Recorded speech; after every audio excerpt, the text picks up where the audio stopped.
Hello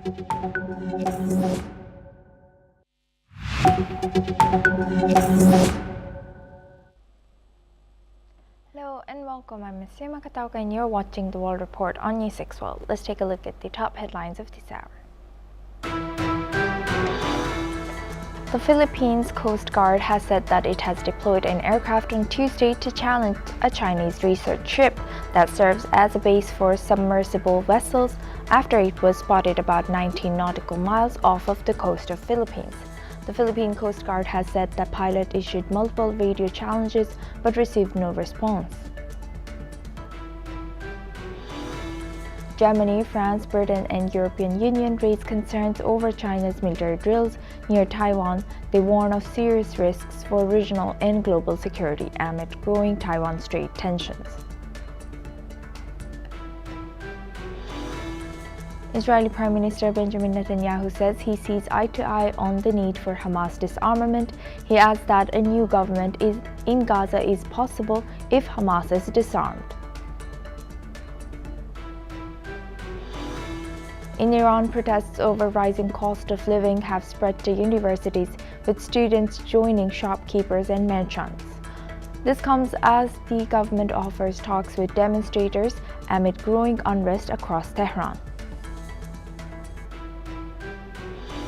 Ukrainian President Volodymyr Zelensky says Kyiv is discussing possible U.S. troop presence with Washington as security guarantees. He also signals readiness to meet Russian President Vladimir Putin in any format to end the war. Honduran presidential candidate Salvador Nasrallah has formally challenged the election results after a vote marred by delays, technical failures, and fraud allegations. As conservative Nasri Asfullah, backed by U.S. President Donald Trump, was declared the winner and is set to take office on 27 January. Major General Patrick Goshat, head of mission and chief of staff of the UN Truce Supervision Organization, and the accompanying delegation met with Syrian Defense Minister Major General Murhaf Abu Qasra in Damascus as the two sides discussed mission-related issues and ways to enhance coordination. Poland requests European Commission to investigate TikTok over AI-generated content. This comes amid concerns of foreign disinformation threatening democratic processes.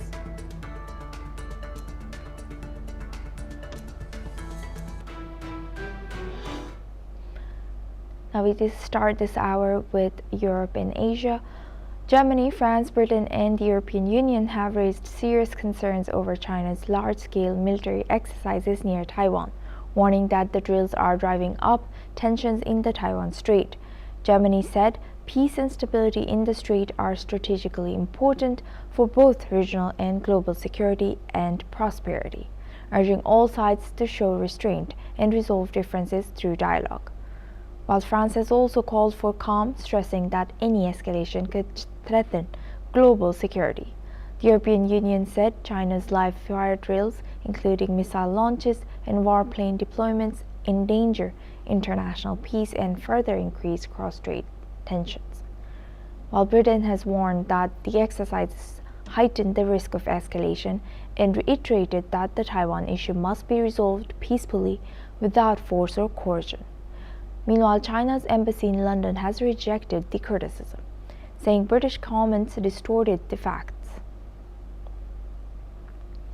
Now for this discussion, we welcome Dr. Satoru Nagao. He's a fellow at Hudson Institute, joins us live from Tokyo. Thank you very much, Dr. Nagao, for joining us once again. Good to see you. Now looking at this, why suddenly European countries, the ones I've just mentioned, are concerned about the Taiwan Strait and the China's military drills? Indeed, this is not sudden. European countries start to express their attitude towards China's invasion to Taiwan recently. So not only this time, but also the other time they expressed a concern. And this time, the China's military action it looks like this is a blockade against Taiwan, and it is too provocative. And so that's why it is clear that country around China or the country in the world should express their concern toward China, because this is clearly trying to change the status quo by force. But at the same time, indeed, this is a little bit related with European logic. They face the threat of the Russia now, and Russia's invasion to Ukraine is changing the status quo by force and violating the international law. This is logic the European oppose Russia's invasion to Ukraine. In this case, the same things could apply to the China's invasion to Taiwan. So if China try to integrate Taiwan by using the military power, so coercive attitude towards Taiwan is indeed changing the status quo by force. This means that if the European country oppose Russia's move, the European country should oppose China's move against Taiwan. So that is the logic the European has, I think. And in this case, anyway, the United States tried to establish a new system. Not only the Trump administration, but also the other administrations, they have continued to establish a network-based security system in this region. This network-based security system, not only the U.S. but also the U.S. allies and partners share the security burden in this region. In this case, the U.S. tried to including European allies and partners. So that's why the Europeans' opinion about China's coercive attitude toward Taiwan is indeed part of big strategy against China, and that's why the Europeans try to show their role, and this is welcome move the country around China. Right. Thank you, Dr. Nagao, for highlighting that. And how should European countries criticize while maintaining relations with China? How should they balance it? Balance is a little bit difficult, but traditionally the country around China or European country both seek economy, they try to cooperate with China, but militarily they oppose China's move. That is a traditional stance.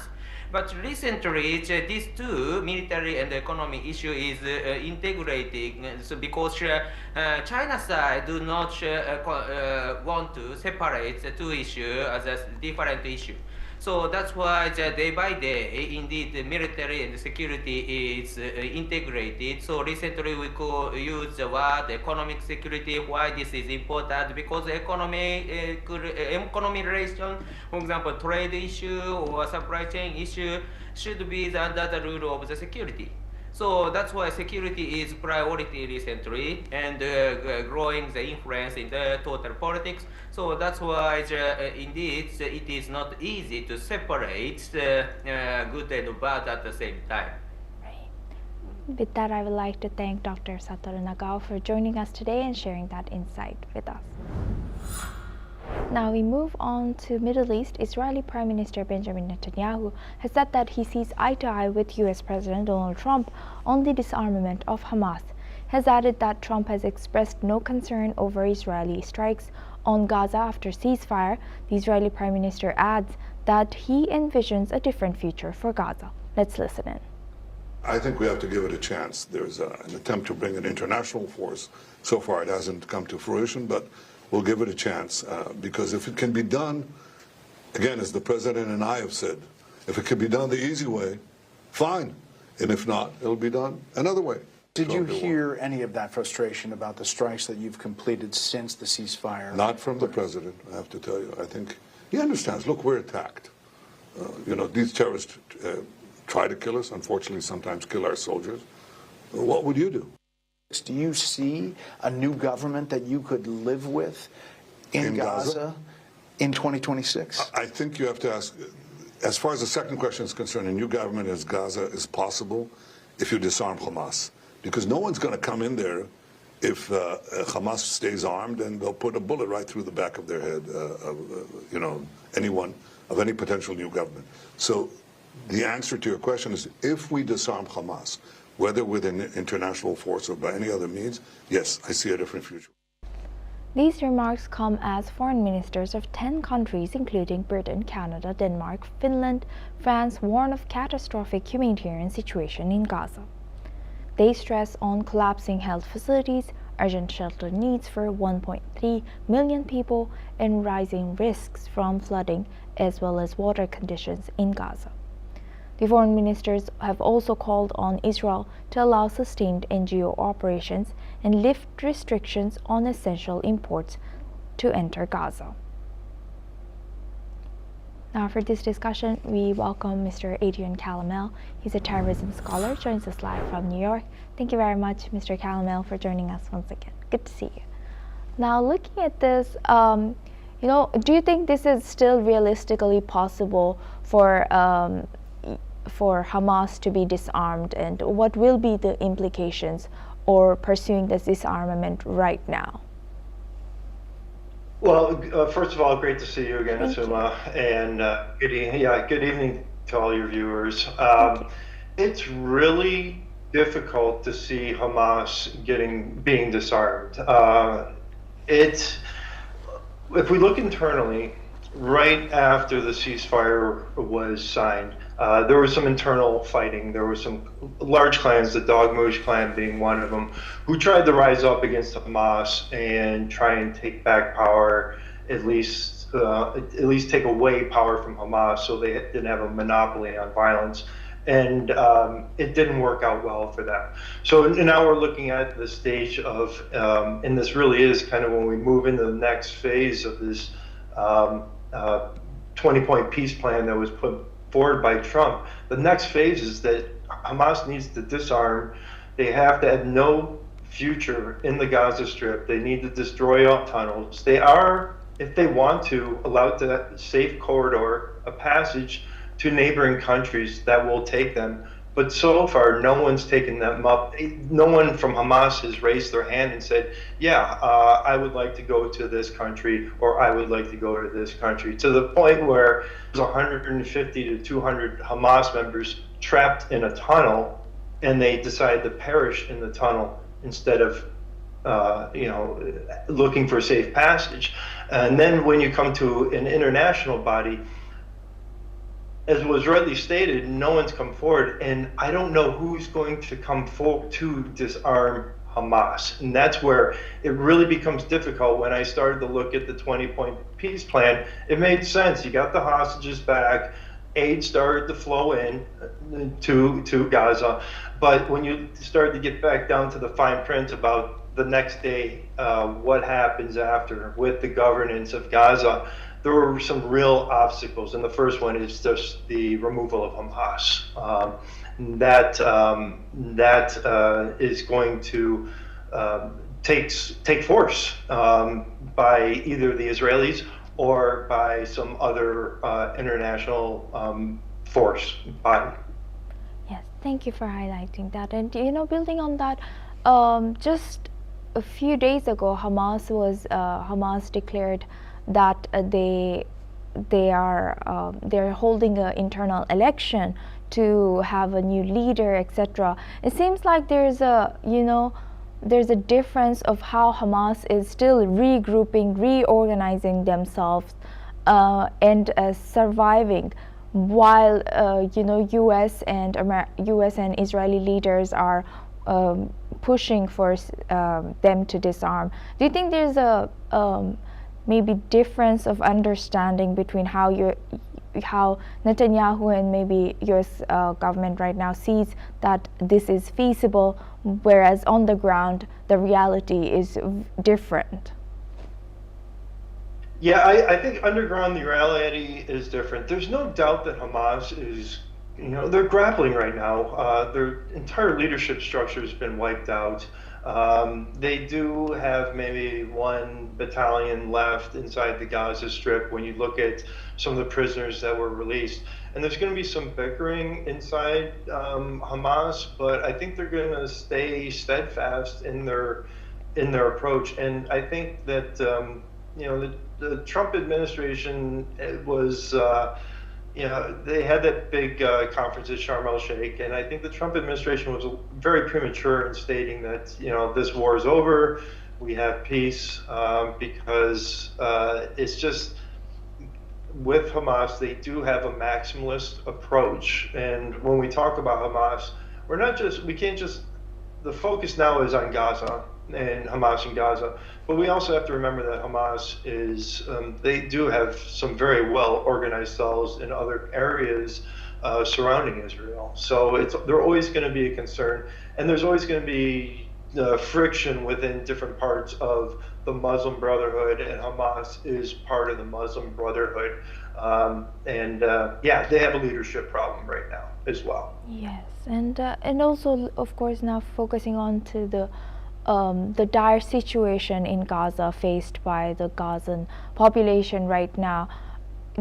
But we have also heard Netanyahu highlight or emphasize that, whatever it takes for them to disarm Hamas, it might be the harder way, they will have to do it regardless. So do you think this, in what ways can this severe humanitarian conditions, can they influence the trajectory of counterterrorism and terrorism efforts in Gaza right now from maybe Israel? I do believe that delivering aid has become easier as Hamas has become diminished, but we also have to contend with the fact that Hamas does steal a lot of the aid. And then we also have to deal with, when we talk about foreign NGOs bringing in money, bringing in goods, I'll highlight one in France, Humanitaire. And they right now are under investigation by the French government and have had over 36 million euros seized.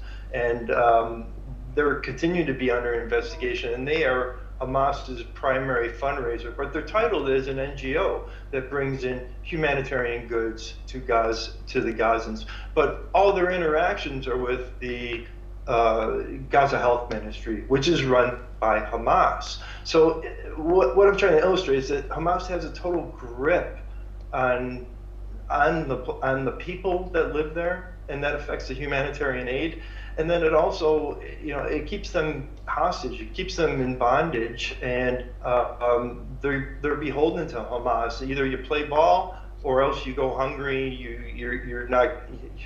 You're doomed to their cruelty. So that's just kind of the sad reality of the situation. My hope had been for a long time that they could possibly move the innocent people out of the Gaza Strip just to a neighboring area, build temporary housing for them. There's some very wealthy neighboring countries that would be hopefully willing to do that, like Qatar. And put something in the Sinai, say, we're going to get you out of that area, deliver you aid, make sure you're not getting flooded, make sure you're not getting shot at, make sure you're not being used as a human shield. And then once the war is over, then we'll return you all back into already built houses, apartments, etc. The aid will be there. You won't have to worry about Hamas. But this has really been mismanaged from the beginning, and that's one of the ugly realities of war, unfortunately, and terrorism. Yes. Oh, I agree with you. It has been mismanaged indeed. But thank you very much, Mr. Calamel, for sharing that insight. Please stay with us as we come back to you for our next discussion as well. Now, moving on to Iran, protests over Iran's rising cost of living have now spread to several universities, with students joining shopkeepers and bazaar merchants as the government has offered talks with demonstrators. The protests were reported across Tehran on Tuesday, including some major universities, with crowds seen marching in central areas of the capital. The unrest comes as Iran's currency has lost nearly half its value against the dollar this year, while inflation has climbed above 42% in December. President Masoud Pezeshkian has said that the interior minister was instructed to listen to what were described as legitimate demands, and officials have confirmed that a dialogue mechanism will be set up. Similar protests have been forcefully contained in the past, as sanctions and economic pressure continue to place heavy strain on Iran's economy. Now for this discussion, we welcome back Mr. Adrian Calamel. He's a terrorism scholar, joins us live from New York. Thank you very much, Mr. Calamel, for staying with us. Now, looking at this, it seems like in the past, even seeing protests or news coming in of protests was very rare. But these days we are seeing Iranian people rise up. Do you think that Iranian government is becoming more lenient towards its people, or it's just that they are still coarse, but people have decided to rise up? What's the situation? No, yeah, that's a great question, Asuma, and it's really the people have been deciding to rise up. And if you look at the trajectory, it started December 2017. They started to rise up, and they've gone through peaks and valleys of rising up against the government. Sometimes it's university students. A lot of times, which has been unique about some of these protests, they've risen up in countrysides and seem rather sporadic.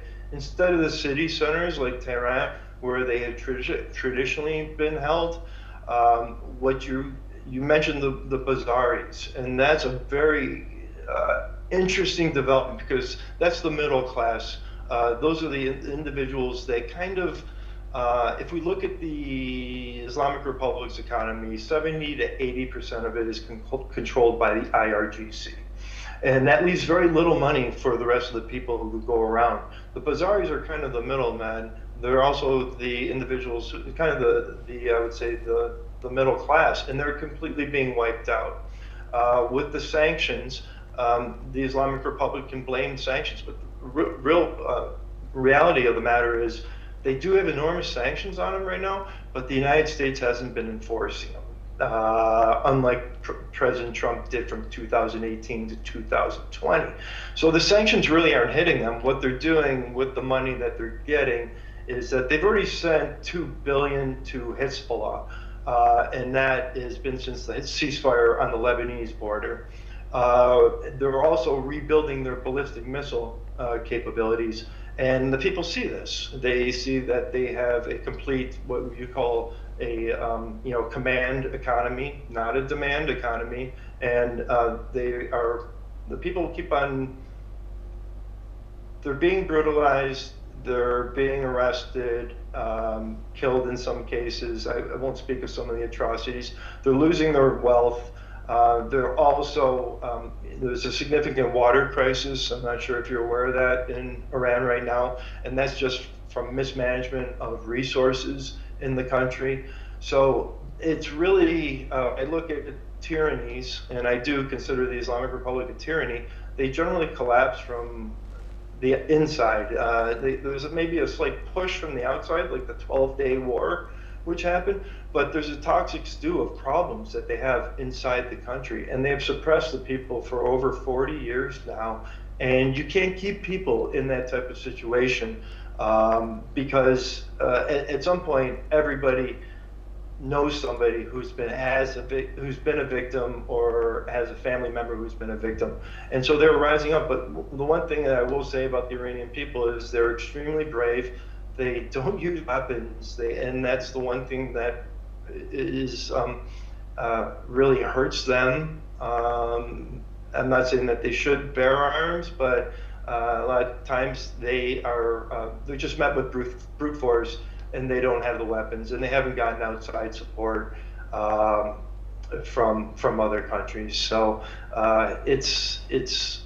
we'll see what happens. I think one of the biggest things for the Iranian people really to take back their country is for there to be mass strikes along the transportation network, the economy, that hurts the economy as well, with the fuel industry, the petrochemical industry, and really put a mass amount of pressure on the regime.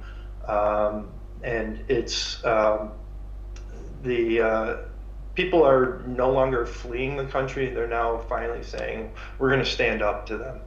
Yes, thank you for highlighting that. And lastly, do you think that finally we are seeing that Iranian government, instead of forcing forcefully containing the protests, they're seeking a dialogue with them. For now, we do not know if the dialogue will happen smoothly or not, or even if it will take place. But at least the report showed that they have said that we will have a dialogue with the protesters. Do you think, you've highlighted, there's bazaar people or the middlemen who who are oppressed, and they're getting sick of it.